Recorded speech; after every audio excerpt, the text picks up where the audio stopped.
Hi అండి. Bank Nifty రేపటి Monday market ఎలా ఉండబోతుంది అనేది మనము ఇప్పుడు చూద్దాము. నిఫ్టీ 50 మనం చూసుకున్నట్టయితే యాక్చువల్గా 24,400 రేంజ్ నుంచి 24,200 రేంజ్ వరకు ఇదే రేంజ్లోనే మార్కెట్ అనేది ఒక 2-3 డేస్ నుంచి కూడా సర్వైవ్ అవుతూ ఉంది. మనం అది కాక జూలై మనం చూసుకున్నట్టయితే సిపిఆర్ కూడా కొద్దిగా వైడర్ ఉంది. 24,400 అనేది upward all time high point. అది అక్కడి నుంచి చాలాసార్లు రిజెక్షన్ వస్తూనే ఉంది. ప్లస్ రిజెక్షన్ వచ్చి మళ్ళీ మనం చూసుకున్నట్టయితే 24,200 ఒక క్రూషియల్ సపోర్ట్. అందుకే ఇక్కడి నుంచి మళ్ళీ బౌన్స్ బ్యాక్ అయింది. ఫర్ ఎగ్జాంపుల్ మండే 24,400 కన్నా అబవ్ ఓపెన్ అయింది అని అంటే 24,500 అనేది కూడా ఒక రౌండ్ ఫిగర్ లెవెల్. బట్ ఇక్కడి నుంచి కూడా నెక్స్ట్ ఎక్కడా కూడా మనకి రివర్సల్ అనేది రావడానికి లేదు. 25,000 టచ్ అయ్యే ఛాన్సే ఉంది. సో మనకు బడ్జెట్ డే జూలై 24 కాబట్టి అంతవరకు కూడా నా ఎక్స్పెక్టేషన్ ప్రకారం ఒకవేళ 24,000 to above gap up open అయినా రేపు మళ్ళీ రివర్సల్ వచ్చే ఛాన్సే ఉంది.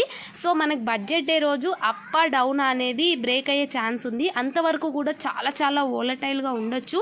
సో ఎవరు కూడా పొజిషన్స్ని రాత్రంతా కూడా హోల్డ్ చేసి మాత్రం పెట్టుకోవద్దండి. మనం ఒకవేళ ఇప్పుడు 15 మినిట్స్ టైం ఫ్రేమ్లో అబ్జర్వ్ చేసి చూసినట్టయితే మీరు చూస్తే కనుక బుధ,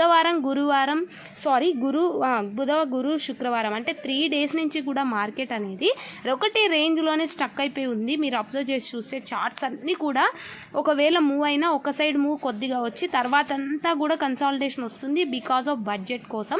అందుకనే చెప్తున్నాను 24,400 to above gap up open అయింది అంటే మాత్రం డౌన్వర్డ్ వస్తుందా చూసుకొని మరీ ట్రేడ్ చేసుకోవాలి. లేదా 24,400 నుంచి సపోర్ట్ తీసుకొని అప్వర్డ్ వెళ్తుందా అనేది చూడాలి. లేదు 24,000 కన్నా 200 టు బిలో ఓపెన్ అయింది అంటే మాత్రం 24,200 వరకు వచ్చే ఛాన్స్ ఉంది. అంతే. అక్కడి నుంచి మళ్ళీ సపోర్ట్ అయ్యి రివర్సల్గా అప్వర్డ్ వెళ్ళే ఛాన్స్ ఉంది. ఎందుకంటే సెల్లర్స్ అనేవాళ్ళు 24,400 దగ్గర, బయర్స్ అనేవాళ్ళు 24,200 దగ్గర స్టక్ అయి ఉన్నారు కాబట్టి మూమెంట్ అనేది ఎక్కువ ఉండదు. బడ్జెట్ వరకు కూడా ఈ 10 డేస్ జాగ్రత్తగా ట్రేడ్ అనేది తీసుకోవాలి. సో ఇప్పుడు మనం బ్యాంక్ నిఫ్టీని అబ్జర్వ్ చేసి చూసేద్దాం. బ్యాంక్ నిఫ్టీలో 1 డే టైం ఫ్రేమ్లో మనం చూసుకున్నట్టయితే ఆల్ టైమ్ హై పాయింట్ వచ్చేసి 53,374 అనేది ఆల్ టైమ్ హై పాయింట్. అక్కడి నుంచి కూడా సడన్గా హెచ్డిఎఫ్సి బ్యాంక్ న్యూస్ వచ్చేసి హిడెన్బర్గ్ న్యూస్ ఆ న్యూస్ వచ్చేటప్పటికి సడన్గా గ్యాప్ డౌన్ అయింది. మళ్ళీ రివర్సల్ ఒక రోజులోనే అప్వర్డ్ వెళ్ళిపోయింది. ఇక్కడ చూసుకున్నట్టయితే 52,286 అనేది చాలా సపోర్ట్ ఇక్కడ.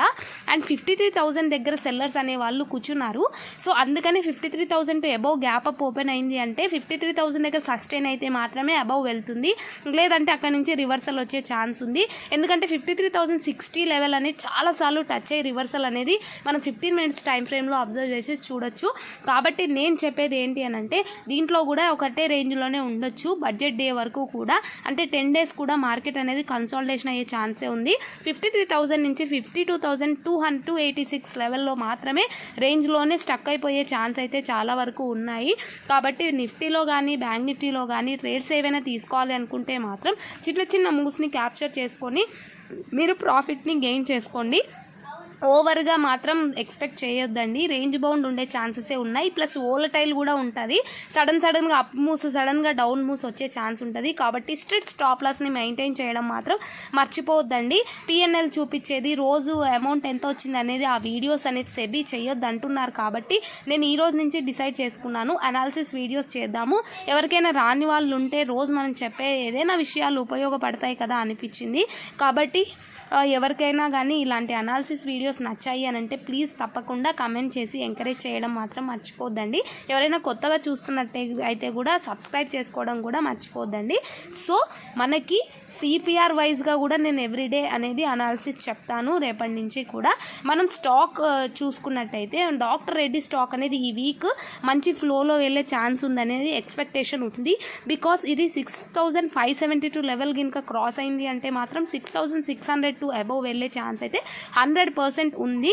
ఎందుకంటే ఇది ఆల్ టైమ్ హై పాయింట్ని కూడా క్రాస్ చేసేసింది. ప్లస్ అది ఒక క్యాండిల్ అనేది సస్టైన్ అయ్యింది ఆల్ టైమ్ హై పాయింట్ దగ్గర కూడా. కాబట్టి 6,572 లెవెల్ క్రాస్ అయింది అని అంటే మాత్రం ఇది 6,670 వరకు వెళ్ళే ఛాన్స్ అయితే ఉంది. సో ఈ స్టాక్ని మీ పోర్ట్ఫోలియోలో యాడ్ చేసి పెట్టుకోండి. ఎవరైనా కావాలనుకుంటే ఇది రికమెండేషన్ అయితే కాదు, అనాలిసిస్ మాత్రమే చేసి చెప్తున్నాను. సో ఒక స్టాక్ చెప్పాలనుకున్నాను, ఇది చెప్తున్నాను. Thank you so much.